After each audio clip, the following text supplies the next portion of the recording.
as I can remember, I love juice, the taste of juice, the flavour.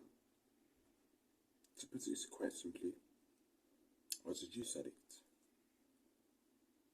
I do it for pleasure,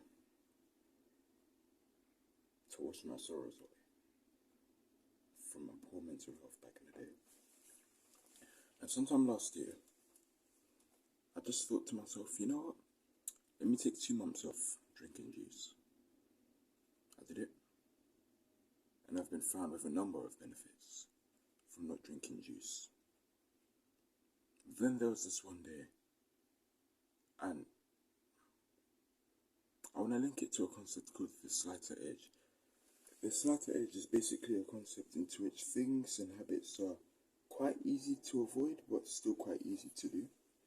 And then we tend to use that as an excuse not to implement it. So during that period, I said to myself in my head, well, it's been 2 months since I've drinking juice. Surely one wouldn't hurt, right? I drank. And then I lost the momentum and I fell back into old habits. Then this year, the 31st of December,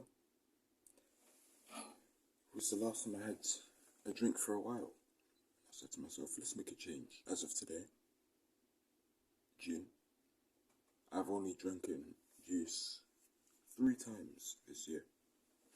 2 times this year. And I can safely say to you guys that juice is not needed. I'm going to talk about the side effects of drinking. Back when I was a juice addict and I drank constantly, I'd feel sapped. Although it is good, the instant gratification, it messed me up long term into the sense I felt mentally weaker on whatever I did, mood swings in the head, a lot more frequent negative emotions than to which I usually get. It messes you up. Your piss is yellow, which isn't healthy. Heck, I'd drink so much juice that when I'd piss, my penis would hurt. Genuine pain. It felt as if my penis was burning. And this is all due to the fact that I drank constant amounts of juice, an excessive amount. It far outweighed water. You don't need juice. It's just filled with processed foods, artificial stuff, and just unnecessary sugars. You don't need it. It's not natural. I promise you, you can live off without it. Now, there's this lizard brain in your head, and the lizard brain is basically the part of your brain which prevents you to reaching your full potential. That part of your brain is going to create every single excuse as to why what I'm saying to you right now isn't true. Do not listen to this brain. This is the same brain that messes you up in the long term. The same brain that told you to indulge in instant gratification, to which you know deep down in your soul that it's not good for you. You can survive off water. 1,000 years ago, I don't even think juice was a thing. Okay, maybe. Alright, let's turn the clock back even further. Let's say cavemen era, right? I doubt they had juice. They definitely lived off of water. I know it's not drink juice. Why should we? We all need water. Just because I add milk into the mix as well. Milk is an essential, but you don't need juice. Now I'm quickly going to talk about the effects of drinking water for the past 6 months. I feel energized, strong, masculine, purposeful. I have direction, mental clarity. It's just like everything's just aligning it's aligning in a straight line, and I'm elevating forward to achieving my purpose. I feel stronger, I piss, and my penis feels good. What else? No pains. Testosterone's up. Your dick gets hard in the morning, which contrasted to before when I just overindulged in drinking junk food. I felt estrogenic, weak, docile, but now I feel as if I feel my testosterone boosting. I feel like a man again. I like this feeling. And I've built that mental discipline.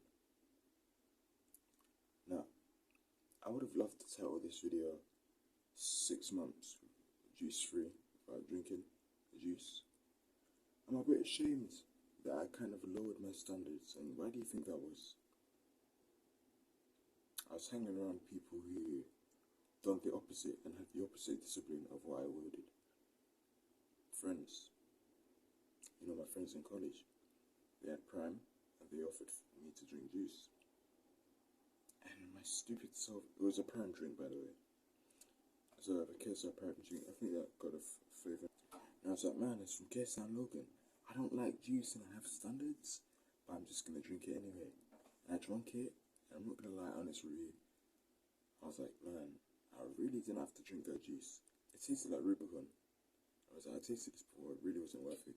I look back with somewhat of a regret, but gratitude at the same time, as it taught me a lesson to just not drink juice and teach myself discipline. And I'm not saying juice is bad for you. Obviously, you can have it every now and then, as with every instant gratification habit. So long as it's not toxic and you're self-aware, and you do it very little, and you live a life of a lot of delayed gratification, then you shouldn't beat yourself up over it too much. I think it's good that I hold accountability to that. And there was this another occasion when my friend wanted me to try some drink called Bubology. I lowered my standards again and drank it. It was a nice drink, but it's like, didn't really have to do it. Really didn't. Yeah, those were the only 2 times. There've been some occasions in college, you know, they both get their dirty fizzy drinks, and then they see me with a Woo-Bell drink. They're like, bro, you don't drink juice? I'm here. And they look at me like, I'm like, bro, you shouldn't be drinking juice anyway. All we need is water and milk. Juice is just excess liquids with excess sugar that's not needed. It's really not needed. But yeah, man, just a quick one to talk about why we should not drink juice. Please don't drink juice. Try do what I did last year. Go 2 months juice free. I promise you, you're gonna feel a lot more fulfilled and purposeful than the way you currently are now. Assuming you drink juice on a regular basis. But yeah, it's been golden. Smash it, and I hope I've provided value in this video. Go 2 months. Let me know how you feel.